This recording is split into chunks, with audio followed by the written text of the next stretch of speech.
Where do these people find these awesome vocals for their tracks? And how can I get awesome vocals for my tracks?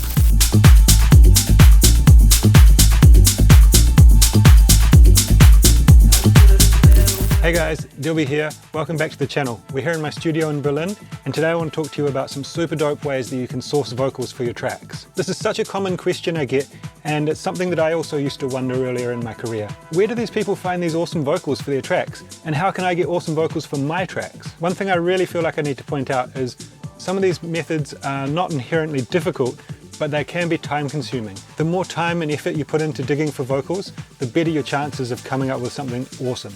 There's also a certain level of creativity required for some of these techniques, and you can definitely be rewarded for thinking outside the box and using something unexpected. Just quickly, if you're interested in any of my services like mixing, mastering, track feedback, that type of thing, then there's a link below in the description. Before we get going, make sure to like, comment, subscribe, hit the bell, all that stuff. Now, let's get on with it. This is probably the most obvious, and it's highly likely you're using this already. It's super accessible, it's really well known, and it's really widely used. That's not to say it isn't worthwhile and that you can't get amazing results. Let's take a look at a couple of examples and some absolute stone cold hits that came directly from Splice. The first example is John Summit, Deep End. This was absolutely huge. It was #1 on Beatport, and it's currently sitting at 23.5 million plays on Spotify. John Summit was definitely on the rise when Deep End came out, but I think it's fair to say that this track blew him up big time. I'm sure you guys all know this track, but we'll just play a tiny little bit. So I don't want to play too much just in case I get a copyright strike. Can't have that now. So this was actually really interesting. I found it in this pack on Splice, and I found this like quite a while ago. And I know that the file is called Fushi Vocal Phrase Deep End. Now I've got the pack here and I've ordered it alphabetically and it's gone, which is really interesting. So maybe Defected have paid Splice or the owner of the sample pack to take it out. But don't worry, someone on YouTube has uploaded the original. I've been trying not to go off the deep end. I don't think you wanna give me. So there it is, Deep End from Splice. My next example is Cloud by Gruuve, which came out last year on Glasgow Underground. This track isn't as big as the John Summit example I gave, but it was #1 Deep House on Beatport for 3 months straight, and I certainly wouldn't be complaining if that was my track. Cloud by Gruuve. Let's take a listen.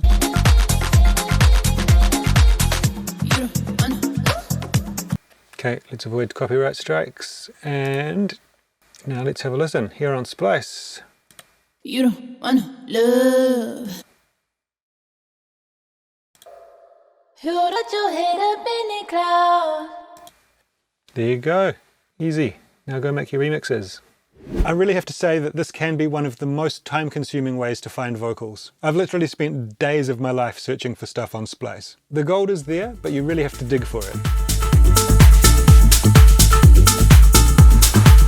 This one is super easy and pretty obvious, but people can be a bit put off because they think, oh, I can't sing, oh, my voice sounds shit. Another reason I often hear for not using this technique is, I don't have a microphone, I can't afford a microphone. Well, we've all got phones in our pockets, so that's no excuse. Let's have a look at a quick example, and I have to apologize in advance for any cringe that you may experience. So in Ableton here, I've got a wee track going on that I'm working on. It's something kind of deep and groovy, and it's still like just a groove, just a work in progress. So let's take a listen.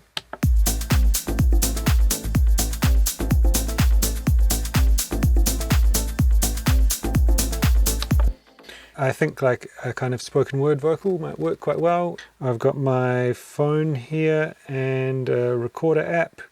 So I'm just gonna play the beat and record something along with it. Hopefully you guys don't die from cringe, but yeah, we'll give it a go.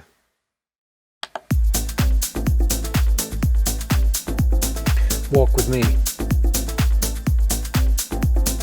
Fade into the night. Walk with me. Fade into the night. All right. There we go. Okay, so I'm going to work on that, process it a little bit. I'll get back to you with the results and see how awful it sounds.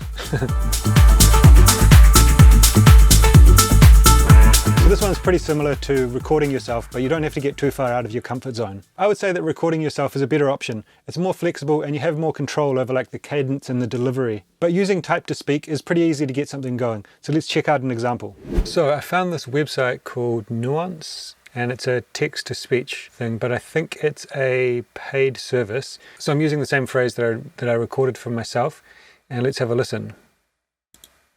Walk with me. Fade into the night. So this has gotten a lot better since the last time that I tried anything like this. I think actually this is probably way better than recording yourself if your voice is shit like mine. Anyway, and obviously like it avoids all the cringe and weirdness. But yeah, like I said, you can't really determine the cadence of it, but you can chop out each word and kind of place it. Anyway, it's a good option. And we're back. So I've worked on the vocals a bit and done a bit of processing on them. Got them to sound a bit better than they initially did and kind of fit with the track okay. I've only spent a couple of minutes trying to tweak them, but I think they probably could be forced into working. Probably has something to do with my rather uninspiring lyrics as well, but let's take a listen. First, the one I recorded on my phone.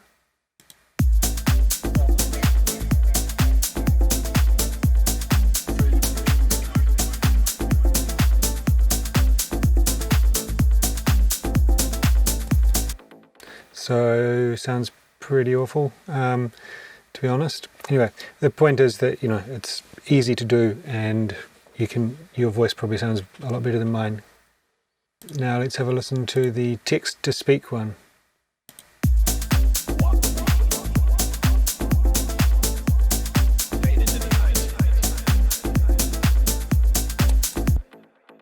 So that one I think sounds really cool. And actually, if you recorded the words individually, in the second line, he goes, fade into the night. But if you recorded like fade into the night, then you could place them where you want them. So I reckon actually that could be quite cool. I don't know. Tell me what you think in the comments. Would you use them in your track? Sampling from TV or YouTube. So this offers pretty much endless opportunity. And it's really only limited by how unique or creative you want to be with it. As I'll show you, there are some really massive tracks on well-respected labels where the sample source came directly from YouTube. First up, an older one. Josh Butler and Bontan's Call You Back was #1 on Beatport for a whole month back in 2017. And it's currently sitting at about 3.5 million plays on Spotify. I'm pretty sure if it was released more recently, then that Spotify number would be much higher. Josh Butler and Bontan, Call You Back. Let's have a wee listen. Yes, yes, I'll call you back. Cool. Simple and effective. Actually, really great track. I love that one. Now here's the source. ID interview, kind of little skit thing with a French model called Camille Rowe. Many, many things, but no one beats us at this. Phrase 7. Oui, oui, je te rappelle. Bisous, chaton. Yes, yes, I'll call you back. Oh, hey, there we go. Who would have guessed? As you can see from that example, they've used a really unexpected sample source and flipped it in a really interesting way. The results speak for themselves. Josh Butler seems to be particularly good at this. I could probably make a whole video on the obscure and interesting places that he's sampled from. My next example is Michael Bibi, is that how you say it? Hanging Tree, which came out in late 2018 on Repopulate Mars. This was another Beatport #1, and it uses a sample that's really creative, maybe a bit cringe. But you can't deny that it's a unique idea to use a sample like this in a tech house track. Well, here we are on Michael Bibi's Beatport page, and there's no sign of Hanging Tree on Repopulate Mars. Came out around end of 2018, right? And nothing. So I guess they got in a little bit of trouble and had to take it down. But don't worry, I found it on YouTube.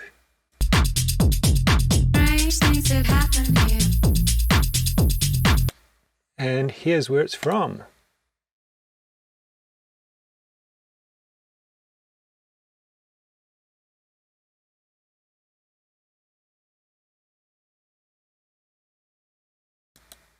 So I won't play too much because there's already a high probability that this video is going to get copyright strike. So there you can see he sampled a scene out of the Hunger Games, which I think is pretty creative, but like I said, the sample source is a wee bit cringe. Anyway, good one, Michael. Lastly, let's talk about Fiverr. I was speaking with my buddy Houghton about the album that he's been writing over lockdown. He said he was using Fiverr to source a lot of the vocals. So this one's a bit of a rabbit hole, as you can probably imagine if you've ever tried to buy any services on the platform. Or maybe you've seen one of the literally hundreds of videos where people are comparing different sellers on Fiverr. I got to level with you, I've never actually used it in a track myself, but that's about to change. Let's take a look. Here we are on Fiverr, and I've found a guy that I think is going to be able to nail this song. Price is not too bad either. Also, if he screws it up, then... but anyway, let's take a listen and you can see what we're working with. This Christmas, fireside is blazing bright, and we're caroling. So pretty funny example, but he's got a really cool voice and he sings well, so I think he should be able to nail it. I'll show you what I'm going to send him as a reference.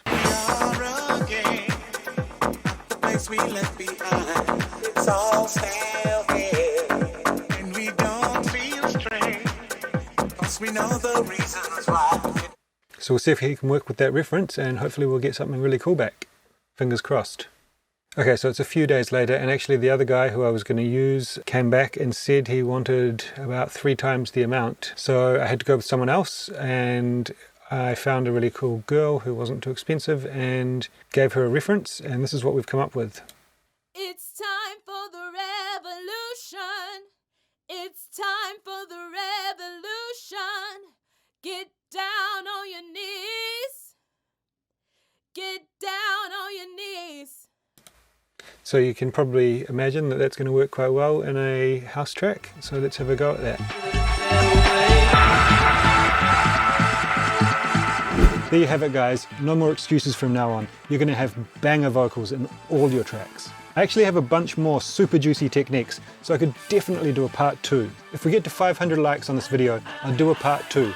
So if you want to see that, thumbs up and share the video. Hit me up on Instagram, it's @DilbyDJ. I want to hear the creative vocals you've found. I'll be looking out for your DM. Anyway, that's it from me. I'll catch you next time. Peace.